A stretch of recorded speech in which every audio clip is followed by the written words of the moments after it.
তো সবাই আমার পক্ষ থেকে সালাম জানবেন, সংগ্রামী শুভেচ্ছা। এবং যাদের আত্মত্যাগের পরে আমরা আজকে এখানে একত্র হতে পেরেছি এবং পরস্পরকে চিনছি মাঠে লড়াকু হিসেবে, এটা গুরুত্বপূর্ণ আমাদের সকলে আমাদের আছে এবং এটা আমাদের বন্ধন দৃঢ় করবে। এবং আশা করি যে আমি যে আমার যে ক্ষুদ্র জ্ঞানে যে দুইটি কথা বলবো, এটা তাদের স্মৃতি মনে রেখে বলার চেষ্টা করব, যাতে আমাদের সকলে আরেকটা তারে বলি, আমরা কি বলে একটা গ্রন্থিতে যেন আমরা আবার আরো বড় ধরনের বন্ধনে আমরা একত্রিত হতে পারি। তো আমি সবার আগে আমার বন্ধু যারা আমার আজাদ ভাই পাশে আছেন, আমাদের সোবান ভাসানী, আমাদের তরুণ ভাসানী, তিনি আছেন, ছোট ভাই আছেন। আর এছাড়াও এখানে যারা হাজির রয়েছেন আমাদের তরুণ যারা লড়াকু সামনে ছিল ব্যক্তি, রাসেল মাসুদ, আরো পরিচয় হবে। এবং আমাকে ভালো লাগছে যে বেশ কিছুদিন আগে আমি এই শুরু হওয়ার আগে তাদের সঙ্গে যখন দেখা হয়েছিল, তখন একবার আমি খুব মনোযোগের সঙ্গে বলেছিলাম যে পাঠচক্র কত গুরুত্বপূর্ণ। পাঠচক্র না হলে, আমাদের জ্ঞানের চর্চা না হলে, আমাদের যে কোনো চেষ্টা, যে কোনো আন্তরিক রাজনৈতিক চেষ্টাও কিন্তু ব্যর্থ হবে। কারণ আমরা কি করতে চাইছি, কি করব, কি করে আমরা অগ্রসর হব, এই ব্যাপারটা যদি আমরা নিত্যদিন বিভিন্নভাবে পরস্পরের সঙ্গে কথা না বলি এবং একটা যৌথ চিন্তা, একটা স্বপ্ন নিয়ে সামনে অগ্রসর না হই, তাহলে কিন্তু সফলতা পাওয়া রীতিমতো অসম্ভব। তা আমি খুবই খুশি হয়েছি এবারে এসে টাঙ্গাইলে যে তারা ইতিমধ্যে একটা পাঠচক্র গড়ে তুলেছেন এবং এই পাঠচক্রটা বিশেষ যে আমি গুণ বলবো, এটা আন্দোলনের ভেতর থেকে গড়ে উঠেছে। আমি যতটুকু বুঝতে পারছি এই লড়াই সংগ্রামের ভেতর থেকে এটা গড়ে উঠেছে, ফলে এর অনেক বড় ভবিষ্যৎ আছে বলে আমি মনে করি। আমি টের পাচ্ছি সেটা। আর আমি আসলে বলতে পারেন যে টাঙ্গাইলের মানুষ, হয়তো আপনারা অনেকে আমাকে চেনেন না, তার টাঙ্গাইলে একবার সবচেয়ে বড় কাজ যেটা নিয়ে আমি কাজ করি সেটা নয় কৃষি আন্দোলন। কৃষি নিয়ে আমি কাজ করছি 1988 সাল থেকে, যখন বন্যা হয় এখান থেকে খুবই কাছে আমাদের একটা বিদ্যাঘর বলি আমরা, যেখানে কৃষকদের নিয়ে আমরা কাজ করি। এবং আমি যেহেতু আজকে কৃষি নিয়ে বলবো না, শুধু ছোট্ট উদাহরণ আকারে বলবো যে আমরা অনেকে হয়তো জানি না যে বাংলাদেশের কৃষকরা 15,000 জাতের ধান চাষ করতেন। আমরা কিন্তু সেই জ্ঞান হারিয়ে ফেলেছি।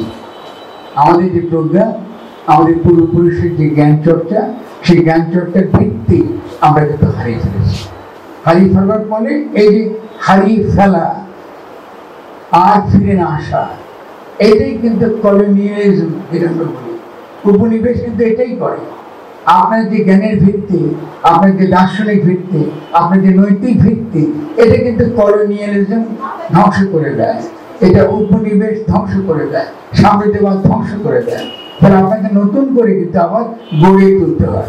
তো সেটা যেমন করে এই যে ধানগুলো হারিয়ে গিয়েছে, সেই ধানগুলো আমাদেরকে নতুন করে কি করতে, সংগ্রহ করতে হচ্ছে, নতুন করে চাষ করতে হচ্ছে, আবার কৃষকদেরকে দিতে হয়েছে। আপনারা এখান থেকে একটু চেষ্টা করে যদি আজকে আপনারা দেলদুয়ার যান, পাতায় যান, আপনি দেখবেন যে আমরা 2,500 জাতের ধানের চাষ করি। এটা বাংলাদেশের 2,500 জাত এই দেশের কৃষকরা করে, আপনাদের এখানেই করে। তাহলে অনেকগুলো তারা নিয়মিত করে, অনেকগুলো ধান চাষ তারা রক্ষা করার জন্য বড়। এই উদাহরণটা কেন দিচ্ছি? এই উদাহরণটা দিচ্ছি যদি আমরা আমাদের প্রজ্ঞার ক্ষেত্র, রাজনৈতিক যেসব চিন্তা চেতনা, আমাদের সমাজে যে চিন্তা চেতনা আছে, এখনো হাজির আছে, যে চিন্তা চেতনার উপর ভিত্তি করে বাংলাদেশ স্বাধীন হয়েছে, সে চিন্তা চেতনার সঙ্গে যখন সম্পর্ক থাকে, তাই কিন্তু আমরা আগামী দিনে অতি সহজে কিন্তু অগ্রসর হয়ে যেতে পারবো। তারপরে আমাকে প্রশ্ন করবেন যে কি চিন্তা চেতনা যেটা আমাদের আছে রাজনৈতিক ক্ষেত্রে, যেটা এই টাঙ্গাইলে আছে, আমাদের এই শহরে আছে, যে চিন্তাটা অনেক গভীর।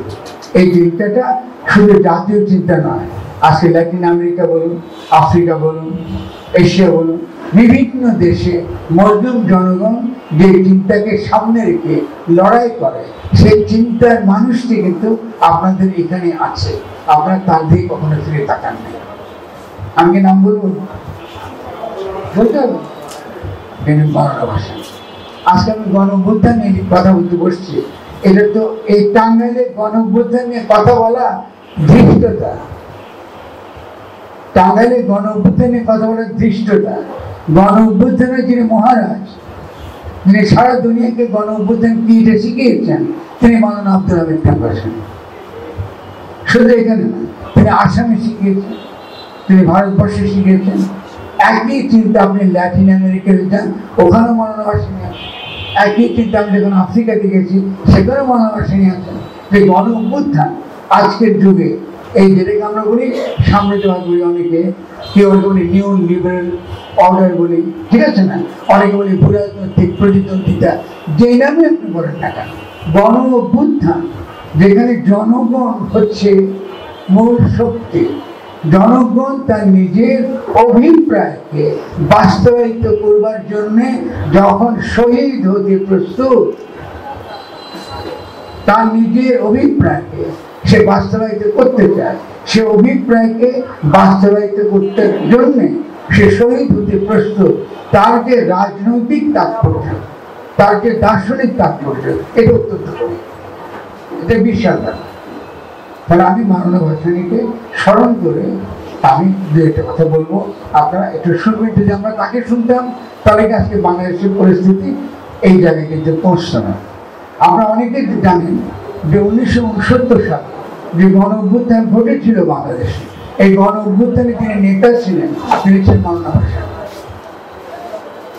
তো মাওলানা ভাসানী আমি নাম বলছি আজকে এখানে, কিন্তু বাংলাদেশের ইতিহাস থেকে তার নাম কিন্তু মুছে দেওয়া হয়েছে। এটা ঠিক না। আমাদের ছেলেরা যখন তার স্কুলের বই পড়তে যায়, মাওলানা ভাসানীর নাম জানে না, সে শেরবাংলা ফৌজদাদের নাম জানে না, সৌরভদের নাম জানে না, বা আমাদের এখানকার আব্দুল মতিন ভাই, তার নাম তারা জানে না। এইটা আমরা জানি যে আব্দুল আপনার যাদের কথা বলেন, এই যে যেই নেতারা দীর্ঘকাল লড়াই সংগ্রাম করেছেন, তাদের নাম কিন্তু জানে না। এই যে নাম মুছে দেওয়া, মানুষের স্মৃতি থেকে নাম মুছে দেওয়া, এটারই আরেক নাম কিন্তু ফ্যাসিবাদ। এরই আরেক নাম কিন্তু ফ্যাসিবাদ। মানে এই নয় এটা একটা গালি, এটা গালি না। ফ্যাসিবাদ হচ্ছে যারা যে শক্তি সমাজে আমাদের ইতিহাস এবং স্মৃতিকে মুছে দেয়, আমাদের ইতিহাস এবং স্মৃতির যে ধারাবাহিকতা, সেখানে যারা ছিন্ন করে, বিচ্ছিন্ন করে, মনে হয় যে আমরা আকাশ থেকে সবেমাত্র ঘুরে নেমেছি আর 9 মাসের ইতিহাসে একমাত্র বাংলাদেশের ইতিহাস, এতে হতে পারে। তবে ফ্যাসিবাদ খুব গুরুত্বপূর্ণ একটা ধারণা, এটা মনে রাখতে হবে। এই বয়সে ফ্যাসিস্ট শক্তি, ফ্যাসিবাদ তার সামনে, তার বিপরীতে অন্য যে কোনো মতবাদকে, অন্য যে কোনো চিন্তাকে, অপরকে কি করে নিশ্চিহ্ন করে দেয়। আমার সে একটা মহানায়ক বানায়, যেমন হিটলার, যেমন মুসলিম, ঠিক তেমনি শেখ মুজিবুর রহমান। শেখ মুজিবের কোনো অবদান নাই বাংলাদেশের ইতিহাসে, অবশ্যই অবদান। শেখ মুজিবের অবদানকে স্বীকার করে ফ্যাসিবাদ না, তিনি ইতিহাসের অংশ। কিন্তু তাকে যখন মহানায়ক বানিয়ে আপনি যখন ভাসানীকে মুছে দেন, আপনি কিন্তু ফ্যাসিস্ট। ঠিক আছে না? আমরা কেউ কে সেগুলো অবদান অস্বীকার করতে পারবো? আমরা যদি তার অবদান অস্বীকার করি, আমরা ফ্যাসিস্ট হব। পৃথিবীকে যার যা প্রাপ্য সেটা বুঝিয়ে দেওয়া, সেটা বুঝিয়ে দেওয়া ছাড়া আমরা রাষ্ট্র বা আগামী দিনের সমাজ আমরা গঠন করতে পারি না। তাহলে দেখতে পাচ্ছেন ফ্যাসিবাদ কথাটা আমরা মোটো গায়ে একা ব্যবহার করছি।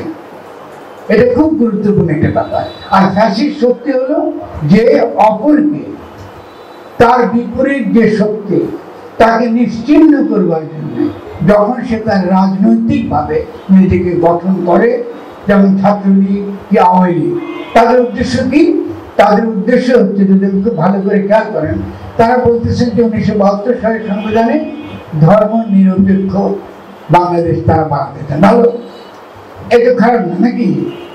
কিন্তু তারা ধর্ম নিরপেক্ষতা বলতে তারা যেটা বুঝিয়েছেন সেটা হলো ইসলাম নির্মূল করা। দিল্লির যে নীতি উপমহাদেশে, যে উপমহাদেশ থেকে আমরা মুসলমানদেরকে নির্মূল করব, তারা বিভিন্ন রকম মসজিদ ভাঙছে, তারা বিভিন্ন রকম মোগলদের যে হিন্দুস্তান তাদের যে ইতিহাস তার ভারমন্দির দিক আছে, সুলতানদের যে ইতিহাস এটাকে তারা মুছিয়ে দিচ্ছে। মুছিয়ে দেওয়ার সঙ্গে সঙ্গে তারা বাংলাদেশে বলছে এখানে একটা ধর্ম নিরপেক্ষ রাষ্ট্র হবে। আর সে ধর্ম নিরপেক্ষ রাষ্ট্র বলতে তারা বুঝেছে এখানে ইসলাম চলবে না। ইসলাম কথা বললেই আপনি সন্ত্রাসী অথবা আপনি মৌলবাদী, আপনি মাথায় টুপি থাকলে আপনি সন্ত্রাসী, আপনি হিজাব করলে আপনি জঙ্গি। তাহলে এই যে বাংলাদেশে আজকে এই ফ্যাসিজমের বিরুদ্ধে যারা লড়াই করেছে, যদি আমরা আমাদের বন্ধুর দিকে তাকাই তো তারা তো কেউ হিজাব করেছে, কেউ মার্কিন জিন পরে লড়াই করেছে, তাদের মধ্যে কোনো আমরা বিরোধ দেখছি না। এই যে তাদের মধ্যে আমরা কোনো বিরোধ দেখছি না, না দেখার মধ্য দিয়ে আমরা একটা ঐক্য তৈরি করেছি, একটা ঐক্যের ভিত্তি তৈরি করেছি। এই ঐক্যের ভিত্তিটাই আমাদেরকে এই গণ অভ্যুত্থানে জয়ী হতে একটা সাময়িক, আমি এটাকে এখনো কোনো পূর্ণ ভিডিও বলি না, অন্তত এই অবস্থায় আমরা একটা আসতে পেরেছি। কি উদ্দেশ্য, কিভাবে এসছি?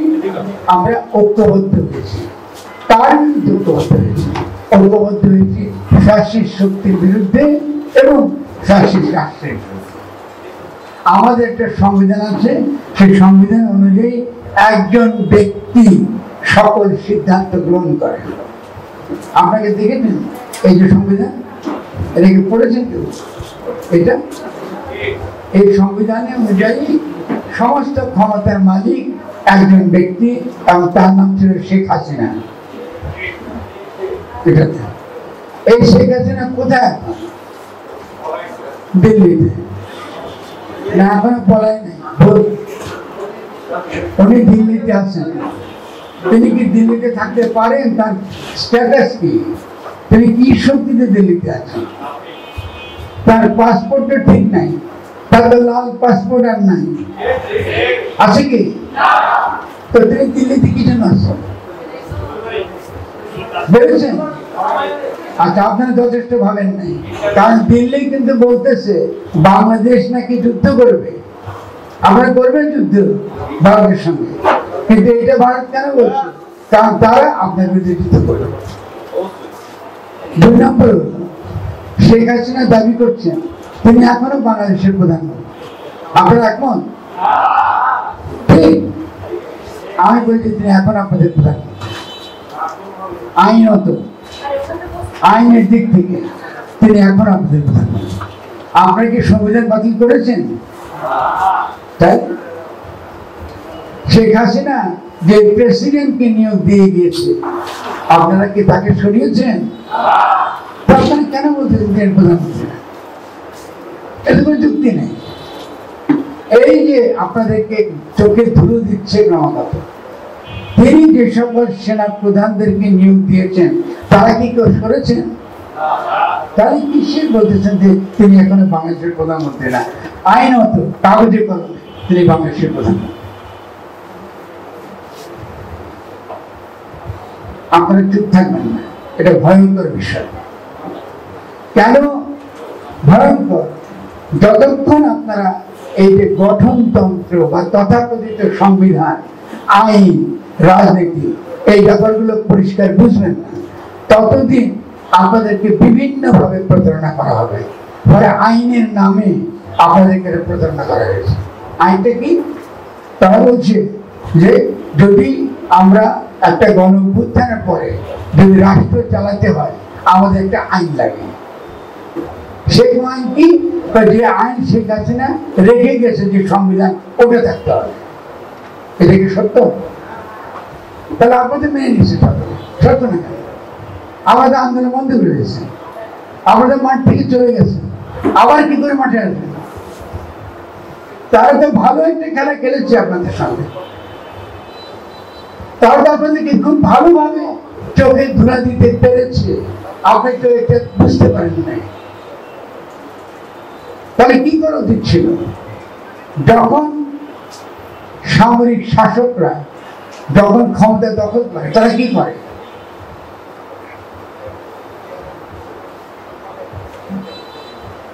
সামরিক শাসকরা যখন ক্ষমতা দখল করে তখন তারা সামরিক আইন জারি করে কিনা? আচ্ছা, এবং সংবিধান স্থগিত করে অথবা বাতিল করে।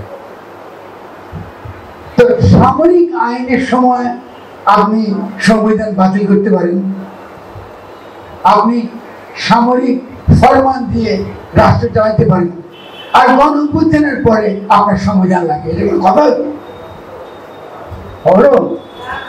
এই জন্য মরছেন আপনারা, গুলির সামনে গেছিলেন, এই জন্য আপনার গুলি খাইছেন, এই জন্য সাইদ মরেছে, এই জন্য মুগ্ধ মারা গেছে। তো তাহলে আমি দেখতে পাচ্ছি যে আপনার এখানে আন্দোলন শেষ।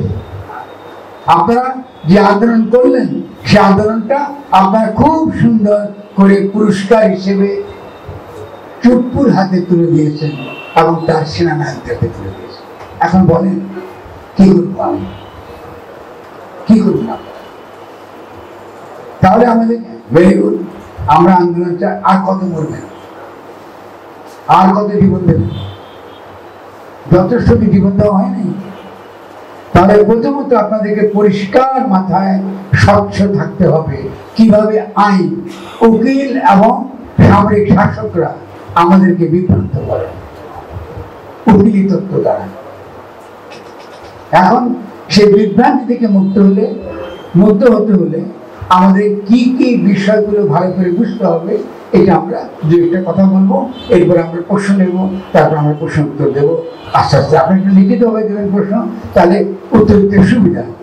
আর যারা মন্তব্য করতে চান কমেন্টে, সেটা ভাইরা দেখবেন তারা কীভাবে এটা করবেন।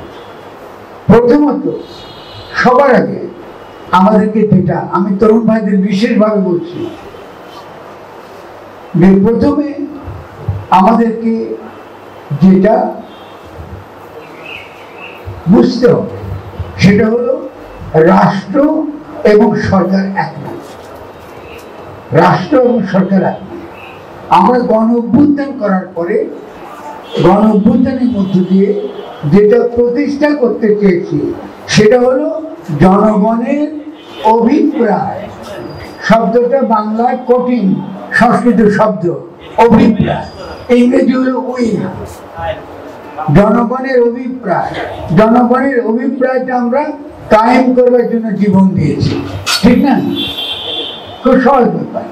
তো তখন যে কোনো গণতান্ত্রিক রাষ্ট্র তার যে সংজ্ঞা, সেই সংজ্ঞা হচ্ছে এই জনগণের সার্বভৌম অভিপ্রায়। এটাকেই গণতন্ত্র বলে। খেয়াল করছেন? জনগণের সার্বভৌম অভিপ্রায়, এটাকে বলে গণতন্ত্র। আর আপনারা গণতন্ত্র বলতে কি বুঝেন? নির্বাচন, তাই বুঝেন? তাহলে ওরা কিন্তু তরুণদেরকে বলছে বেশিরভাগ, আপনাদেরকে গণতন্ত্র বলতে বোঝায় কি? নির্বাচন। আর আপনারা জীবন দিয়ে শহীদ জনগণের অভিপ্রায়টা ব্যক্ত করছেন, এবং সে অভিপ্রায়টা আপনার দেয়ালে দেয়ালে লিখছেন না? এইটাই কিন্তু তারা বলে এটা নাকি গণতন্ত্র। এই যে পার্থক্য, এটা অত্যন্ত মৌলিক পার্থক্য এবং চিন্তার অস্বচ্ছতা। এই চিন্তার অস্বচ্ছতা থেকে আমরা মুক্ত হতে না পারলে আমরা কিন্তু কোনোদিনও এই আগামী দিনে যে জয় আমরা চাই, যে বিজয় আমরা চাই, এই বিজয় কোনোদিন আমরা পাব না। ফলে এই যে আমরা হেরে গেলাম, এই যে লড়াই আমরা হেরে গেলাম, এই হেরে যাওয়ার ক্ষেত্রে অপরাধটা কাকে আমরা অপরাধী করি? কাকে অপরাধী করি না? আমাদের নিজেদেরকে। কারণ আমরা পরিষ্কার না। এখন দেখেন যখন তর্ক বিতর্ক করি আমরা কি করি?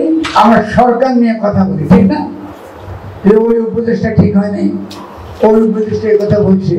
এটা তো সরকার তো রাষ্ট্র না। এই রাষ্ট্র যদি ঠিক করি, এই সরকার তো কালকে বোঝাতে পারবো না। তাহলে সরকার তো গুরুত্বপূর্ণ না।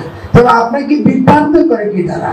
এইভাবে বিভ্রান্ত করে যে তুমি রাষ্ট্রের কথা চিন্তা করবে না, তুমি সরকার নিয়ে চিন্তা করবে। রাজনৈতিক দলগুলো কিন্তু সরকার নিয়ে চিন্তা করে, বলতে নির্বাচন দাও। কারণ আমি সরকার মানুষ, আমি সরকার চালাবো, রাষ্ট্র গঠনের সে চিন্তাশীল করে না। ঠিক আছে, তাহলে প্রথম আমাদেরকে বুঝতে হবে জনগণের অভিপ্রায়ের পরম অভিব্যক্তি, এটাকে বলে গণতান্ত্রিক রাষ্ট্র। জনগণের অভিপ্রায়ের পরম অভিব্যক্তি, সেটা আইনে থাকে, সেটা সমাজের সাংস্কৃতিক মূল্যবোধে থাকে, সেটা সমাজের বিভিন্ন নীতি নৈতিকতা বিভিন্নভাবে এটা হাজির থাকে। এটা একটা মৌলিক পার্থক্য। বা আপনি আমাকে বলতে পারেন এটা আপনি কোথায় পারেন, এটা আমার সংবিধানে আছে, এই সংবিধানের মধ্যে আছে, কিন্তু এক লাইনে লিখছে, পরের লাইনে এটাকে বাতিল করেছে। ওরা আপনার সিদ্ধান্ত করেছে, আমাদের পড়ে থাকে শোনাচ্ছে। তাই প্রিয়াম্বেল যদি আপনি নেন, এই সংবিধানের এই প্রিয়াম্বেল মানে মুখবন্ধ, প্রস্তাবনা বা মুখবন্ধ, সেখানে সে কি বলতেছে? সে বলতেছে এখানে দেখেন, এখানে বলছে বাংলাদেশের জনগণের অভিপ্রায়ের অভিব্যক্তি রূপে এই সংবিধানের প্রাধান্য অক্ষুণ্ণ রাখা এবং ইহার রক্ষণ, সমর্থন ও নিরাপত্তার বিধান আমাদের পবিত্র কর্তব্য। এটা তো আমরা একমত নাকি? জনগণের অভিপ্রায় অভিব্যক্তি সে বলতেছে, আমি এটা বলতেছি, আমি অন্য কিছু বলছি না। গণ অভ্যুত্থান জনগণের অভিপ্রায়ের পরম অভিব্যক্তি, কিন্তু বাকি এই যে লাইনে আছে, এটা বাকি, এটা কিন্তু শেখ হাসিনার লেখা, বাকি সব এটা কিন্তু সে ফ্যাসিস্ট সংবিধান কায়েম করার জন্য বাকিটা সে লিখছে। আপনি কোনোদিন প্রশ্ন করেন না আইনের ভাষায় গিয়ে, আদালতে গিয়ে, যে এই সংবিধানের ভেতরে যা লেখা আছে তার সঙ্গে এই প্রিয়াম্বেলের কোনো বিরোধ আছে। আমরা করিনি, তার করতে আমাদেরকে দেয়নি। আর এখন কি করলো? এখন আমরা যখন গণ অভ্যুত্থান করে নতুন রাষ্ট্র গঠন করতে যাচ্ছি, তখন কিন্তু আমাদেরকে বললো কি সংবিধানের অধীনে চুপুর কাছে আমাদেরকে শপথ গ্রহণ করতে হবে, সংবিধানকে নিয়ে আসতে হবে, শেখ হাসিনার সংবিধানই আমাদের মানতে হবে। এদিকে হলো, এটাতে হলো না। তাহলে আমরা যেটা বুঝতে হবে আমাদের, যে রাষ্ট্র গঠনটা প্রথমত তাকে রূপ দেওয়া, তাকে বাস্তবায়িত করে তোলা, এটাই আমাদের লড়াইয়ের প্রধান লক্ষ্য। আমাদের লড়াইয়ের লক্ষ্য থেকে আমাদেরকে দূরে সরিয়ে নেবার জন্য তারা কি করে? সরকারের কথা, এই কে সরকারে গেল, কে কোন বিশ্ববিদ্যালয় বেশি হলো, কে কোন প্রতিষ্ঠানে গেল, এটা নিয়ে তারা কিন্তু তর্ক-বিতর্ক করে। ফলে মূলত যে কথাটা, রাষ্ট্র গঠনের যে কাজটা, সেই রাষ্ট্র গঠনের কাজটা আমরা কি করতে পারি? আমরা আমাদের কাছ থেকে আমরা চলে যাই। তো এই জন্যে আমরা আরেকটা আপনাদেরকে একটু তত্ত্বগত দিকটা বলি। এই যে আমি জনগণের অভিপ্রায়ের কথা বললাম, এটাকে আইনের ভাষায় ইংরেজিতে বলে পপুলার সভরেন্টি। গণতন্ত্র এই পপুলার সভরেন্টি বা জনগণের অভিপ্রায়ের উপর দাঁড়ায়। আপনার যদি রাষ্ট্র যদি গণতন্ত্র না হয়, তাহলে নির্বাচন করে যেন গণতন্ত্র হবে না, হবে কি? আপনার রাষ্ট্রে গণতন্ত্র, এই সংবিধানের অধীনে যে রাষ্ট্র ছিল, এই রাষ্ট্রটা কিন্তু গণতন্ত্র না। তা আপনারা যখন গণতন্ত্র গণতন্ত্র বলেন, তখন কি বলেন? আসলে নির্বাচনের কথা বলেন। রাজনৈতিক দলগুলো যখন নির্বাচন চায়, তখন রাষ্ট্র হলো ফ্যাসিস্ট, তারা নির্বাচন চায় না, ফ্যাসিস্ট রাষ্ট্রে চালাতে চায়, এটাই দেখা চায়। এর ফলে কি হয়েছে? আমরা আসলে যেটা অর্জন করতে চাই, আমাদের যে এই পুরো গণ অভ্যুত্থানের মধ্যে দিয়ে আমরা একটা গণতান্ত্রিক রাষ্ট্র কায়েম করতে চাই, এবং গণতান্ত্রিক রাষ্ট্র কায়েম করার পরে আমরা একটা সরকার চাই। সেই সরকারের কাজ কি? গণতান্ত্রিক রাষ্ট্র পরিচালনা করা। তাহলে ২ নম্বর জিনিস আমরা শিখব, নির্বাচনকে গণতন্ত্র বলে না, নির্বাচনকে গণতন্ত্র বলে না। রাজনৈতিক দলগুলো ক্রমাগত আমাদেরকে বুঝায় নির্বাচন মানে গণতন্ত্র। ফলে এই যে গণঅভ্যুত্থান হওয়ার পরপরই তারা যে দাবি করছে বারবার যে আমাদেরকে নির্বাচন দাও, প্রথমে ৩ মাসের মধ্যে নির্বাচন দাও, তারপরে ৬ মাসের মধ্যে নির্বাচন দাও। এখনো চাপ অব্যাহত রয়েছে। কেন? কারণ নির্বাচন দিলে আগে একজন ১৫ বছর লুটপাট করেছে, আবার নতুন ১৫ বছর লুটপাট করতে পারবে, আর তো কোনো উদ্দেশ্য নেই। আর কি উদ্দেশ্য? এখন আমরা তাদেরকে বলেছি যে ভাই, এই যে গণ অভ্যুত্থান হয়েছে, এই গণ অভ্যুত্থানকে তোমরা অলরেডি ক্ষমতা আসছো, তাহলে কিভাবে আমরা ক্ষমতা আসছি? তোমরা কি অভ্যুত্থানে অংশগ্রহণ করো নাই? জনগণ হিসেবে তোমরা কি এই অভ্যুত্থানে অংশগ্রহণ করো নাই? তাহলে করছে নাকি? তাহলে এই সরকার কার সরকার? জনগণের সরকার। এই সরকার জনগণের দ্বারা নির্বাচিত সরকার নাকি? জনগণ না বসাইলে ডক্টর ইউনূস সাহেবের কোনো সাধ্য ছিল তাকে বসাতে? তাহলে জনগণ তাকে চাইছে, ছাত্ররা তাকে চাইছে, ফলে তিনি এসে বসলেন, তাহলে তিনি নির্বাচিত। এই নির্বাচিত সরকার রক্ত দিয়ে নির্বাচিত, এই নির্বাচিত সরকার শহীদ হয়ে জনগণ তাকে ক্ষমতা বসে, তারা কিন্তু এই সরকারকে নির্বাচিত করে না। তারা বলে এই সরকার হবে না, একটা নির্বাচিত সরকার লাগবে। তো এইটা বললে তো চলবে না। আমরা বলবো যে আপনার সময় দিন, আপনার নতুন রাষ্ট্র গঠন করবার জন্য যেটা দরকার, আমাদের যে কাজগুলো দরকার সেই কাজগুলো আপনারা করুন এবং সহায়তা করুন, তাহলে আমরা একটা গণতান্ত্রিক রাষ্ট্র আমরা পাবো। তাহলে দেখেন, আমি শুধু একটা বিষয় নিয়ে কথা বলতে কত কথা বেরিয়ে গেল, সেটা কি রাষ্ট্র এবং সরকার এক না। আমাদের এখনকার প্রধান কাজ হচ্ছে রাষ্ট্র গঠন। অনেকে বলে সংস্কার, আমি সংস্কার বলি না। কেন সংস্কার বলি না? তার একটা উদ্ধৃতি আমার ভাই ভাসানী ও বলেছে, আর আজাদ খান বলেছে। এটা কিন্তু আমার কথা না, ও যদি আমার নামে বলছে, ওটা কিন্তু আব্দুল হামিদ খান ভাসানী বলে। আমি তাই আব্দুল হামিদ খান কথাই, ভাসানী কথাটাই আমি আমার ভাষা খালি বলছি, কিছু বলিনি।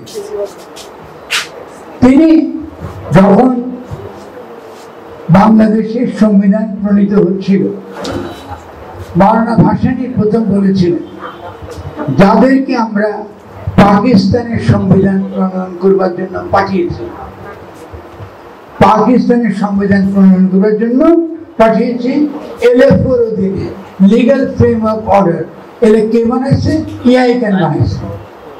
তাকে মেনে তারা নির্বাচিত হয়ে পাকিস্তানের সংবিধান প্রণয়নের জন্য তারা গিয়েছে।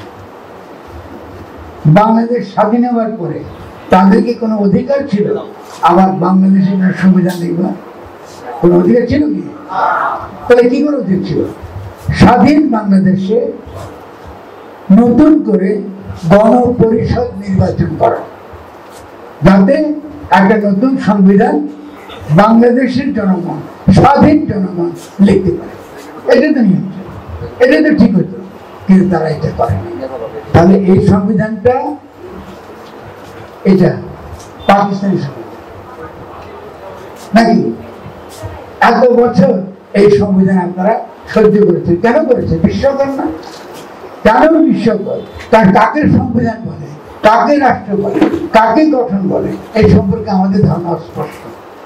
আমরা জানি না যে সংবিধান প্রণয়ন করতে হলে একটা গণপরিষদ, গণপরিষদের নির্বাচন হয়। সেই নির্বাচনে সুনির্দিষ্ট লক্ষ্যই হবে একটা সংবিধানের খসড়া প্রণয়ন। একটা সংবিধানের খসড়া প্রণয়ন করাটা তার সুনির্দিষ্ট লক্ষ্য হবে, ঠিক আছে? কিন্তু বাংলাদেশে আমরা এরকম ভাবে একটা সংবিধান প্রণয়নের অধিকার আমরা পাই নাই। যদি না পেয়ে থাকি, তাহলে এখন আমাদের দাবি কি হওয়া উচিত? কি হওয়া উচিত বলে মনে করেন? আমরা নতুন করে বাংলাদেশ গঠন করতে চাই, অতএব আমাদের প্রথম কাজ হচ্ছে একটি নতুন গণপরিষদের নির্বাচন। যদি নির্বাচন হয়, তবুও আমাদের কি দরকার? নতুন গঠনতন্ত্র প্রণয়নের একটা পরিষদের নির্বাচন। গঠনতন্ত্র শব্দটা কেন ব্যবহার করছি? গঠনতন্ত্র কনস্টিটিউট করলে কি বলে? গঠন। ইংরেজি বুঝি না আমরা, সহজ। কনস্টিটিউট মানে গঠন করা, কনস্টিটিউশন মানে গঠনতন্ত্র। এখন তারা সংবিধান কেন বলে? সংবিধান করে আমি আপনাকে শাসন করতে চাই, আমার একটা আইন দরকার, আমি শাসক, আপনি শাসিত, তো আমি একটা আইন লিখব, এই ধরনের আইনকে বলে সংবিধান। কিন্তু জনগণ যখন নিজেকে নিজে, তারা সকলে মিলে কারণ আমরা এখানে একটা বসলাম, আমরা ঠিক করবো আমাদের পরস্পরের সঙ্গে আমাদের সম্পর্ক কি হবে, আমরা ঠিক করবো একটা গঠনতন্ত্র, আমাদের রাষ্ট্রটার রূপ কেমন হবে, রাষ্ট্রের দেখতে কেমন লাগবে, ঠিক আছে, এটাকে বলে গঠনতন্ত্র। যখন জনগণ নিজেরা নিজেদের গঠন করে এটাকে বলে গঠনতন্ত্র। জনগণ সংবিধান বানায় না, জনগণ মানে গঠনতন্ত্র। তার বাড়িটা সে নিজে বানায়, যে বাড়িতে সে বাস করবে। তবে আমরা আমাদের বাড়ি যেটাকে আমরা গঠনতন্ত্র করি, এটা আমরা বানাতে পারিনি। বানাতে না পারার কারণে আমাদের দেশে এই এত বড় আমাদের সমস্যা। এই সমস্যার মধ্যে আমরা পড়ে গেছি। এই সমস্যা থেকে বের হওয়াটা অত্যন্ত কঠিন হবে আগামী দিনে। আমি জানি না কি হবে, কিন্তু অন্তত ধারণাগুলো যদি আপনাদের কাছে পরিষ্কার হয়, তাহলে আপনারা আগামী দিনে কি করা দরকার সেটা আপনারা ভালো করে বুঝবেন। আপনারা যতই সরকার বোঝান, যতই ভালো লোক দেন, কিচ্ছু বদলাবে না, কিচ্ছু বদলাবে না যতক্ষণ পর্যন্ত জনগণ এই গণ অভ্যুত্থানের মধ্য দিয়ে বিজয়ী হয়ে তারা নিজেরা একটা গঠনতন্ত্র সভা ডাকতে না পারে এবং তাদের নিজেদের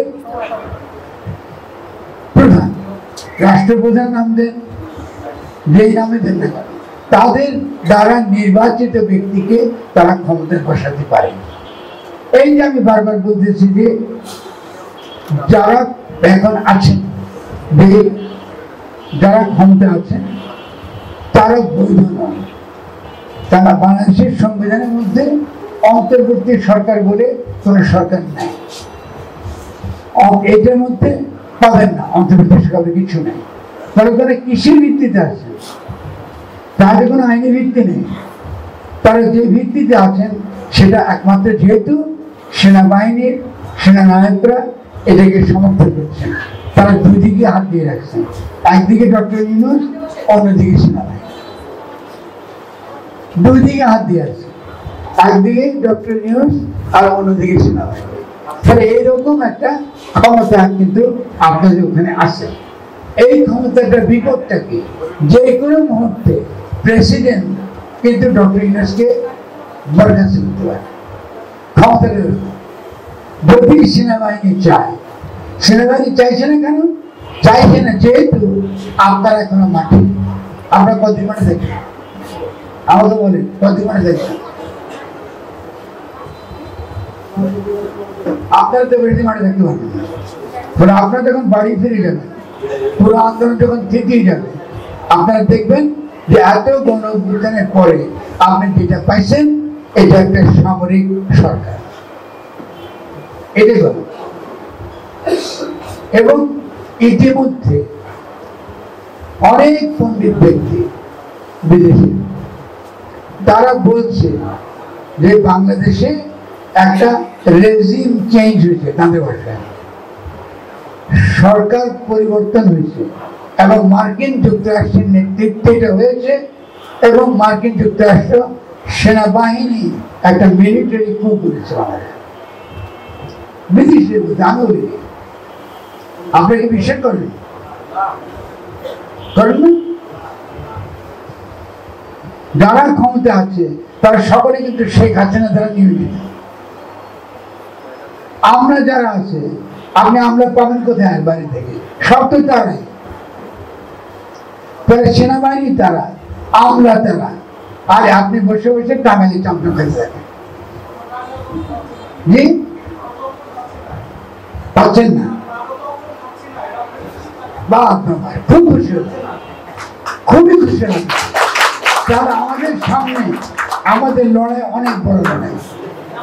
এই লড়াইটা কঠিন, এই লড়াইটা আগের চেয়ে কঠিন, কারণ জনগণকে বুঝাইতে হবে। দেখেন আমার গলা ভেঙে গেছে, আমি খুবই অসুস্থ হয়ে গেছি, কিন্তু এইটা বুঝাতে চাচ্ছি আপনাদেরকে যে আপনাদেরকে প্রতারণা করা হয়েছে। এই প্রতারণা থেকে আপনারা আবারও রাস্তা যদি ছাড়েন, তাহলে কিন্তু আপনারা আবারও বাংলাদেশকে 100 বছর পিছিয়ে যাবেন। আর যদি আমরা এই প্রতারণা বুঝতে পারি, আমরা এই কথা করে সিম্পল, আমরা জনগণের সার্বভৌম অভিপ্রায়ের প্রতিষ্ঠা দেখতে চাই। আমরা যদি কলা গাছ খাড়া করাই, ওটাকেই তোমাদের মানতে হবে। আমরা যাকে দিই তাকে মানতে হবে, কারণ জনগণের অভিপ্রায় গণতন্ত্র। জনগণ যেটা ইচ্ছা করে তারা এটাকে বলে গণতন্ত্র। আপনি যে কোনো লিটারেচার যান, যে কোনো জায়গায় এই বলবো। এরপরে আমাদের কাজ কি হবে? যদি সামরিক ফরমান দেওয়া সামরিক শাসন চলতে পারে, তাহলে আমরা যাকে রাষ্ট্রপ্রধান নিয়োজিত করব তিনিও আদেশ দ্বারা অবশ্যই তিনি রাষ্ট্র চালাতে পারেন। অনেকে উকিলের বুদ্ধি দেয় যে আরে এটা চলে না, কিন্তু তাহলে সামরিক শাসন যখন চলে তখন কেন চলছে? চলছে না। এরশাদ সাহেব যখন আসছে উনি বলেনি যে সব দুর্নীতিবাদ বিএনপি, এরশাদ সাহেব দুর্নীতিবাদ, সেখানে দুর্নীতির জন্য আপনি তাকে তাড়া দিলেন, দিয়ে আপনি সামরিক শাসন কায়েম করলেন। কায়েম করে আপনি কি করলেন? কনস্টিটিউশন আপনি স্থগিত করলেন। কনস্টিটিউশন স্থগিত করে এবার আপনি ফরমান দিয়ে চালালেন। বা আপনারা চালাতে পারেন। আর আমরা যখন জনগণ রক্ত দিয়ে যখন একটা প্রধান নির্বাচন করি, তিনি নাকি আদেশ দিয়ে চালাতে পারবেন না। কেন রে বাবা? আমরা কি দোষ করছি জনগণ? আপনারা পারেন, আমরা কেন পারি না? অবশ্যই না। পৃথিবীর সমস্ত ইতিহাসে গণ অভ্যুত্থান মানেই এটা গণতন্ত্র। এই গণতন্ত্র যখন হয়, সেই গণতন্ত্রের যিনি প্রধান, তিনি যতক্ষণ পর্যন্ত একটা নতুন গঠনতন্ত্র লেখা না হয় ততদিন পর্যন্ত তিনি অন্তর্বর্তীকালীন সরকার। এটা পরিষ্কার বোঝা গেল? আপনারা কেউ যদি বিভ্রান্ত হবেন না। আমরা একজন প্রধানকে নির্বাচিত করার পরে আমাদের যে অভিপ্রায়, মনের যে ইচ্ছা, মুগ্ধের মনের যে ইচ্ছা, যে জিনিসের মন্দ পানি করে, আজকে শহীদের মনের যে ইচ্ছা যে শহীদ হলো, তার ইচ্ছাগুলো যতক্ষণ পর্যন্ত না, তার অভিপ্রায় যতক্ষণ পর্যন্ত না আমরা লিখতে না পারতেছি, ততক্ষণ পর্যন্ত না এটা অন্তর্বর্তীকালীন সময়। এবং ওই সময়ে যারা প্রধান থাকেন তাদেরকে বলা হয় অন্তর্বর্তীকালীন সরকার। পরিষ্কার?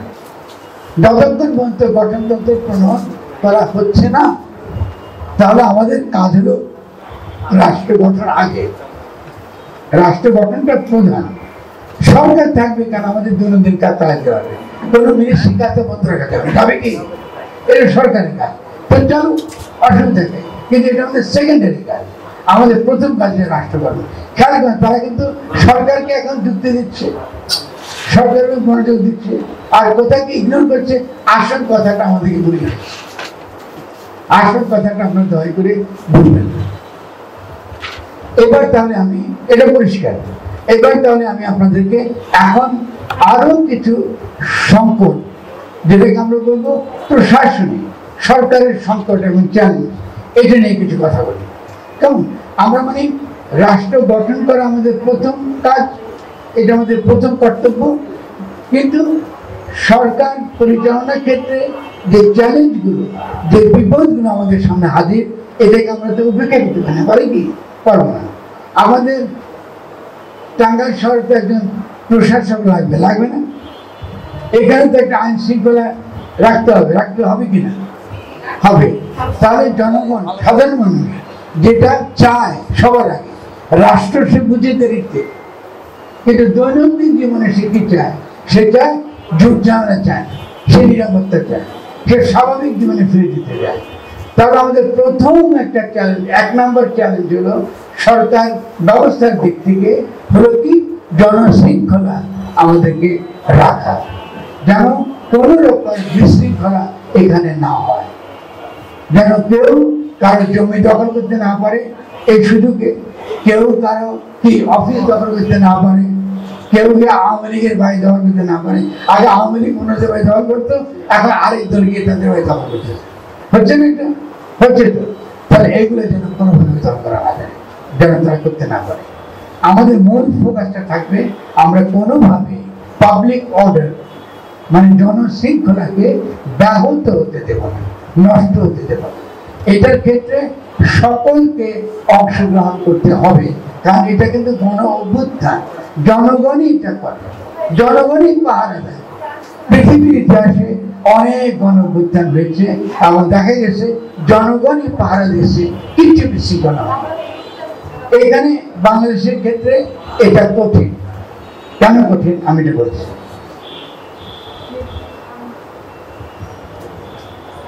প্রথম কঠিন কারণ কঠিন উপায়, পুলিশ সবগুলো ছিল ফ্যাসিস্ট শক্তির সহযোগী, সব বলা হয়তো ঠিক না, অধিকাংশ। এবং তারা সবসময় পুলিশকে দিয়ে এবং আমাদেরকে দিয়ে এই সরকার মূলত তার ফ্যাসিস্ট শাসনটা চালিয়েছে।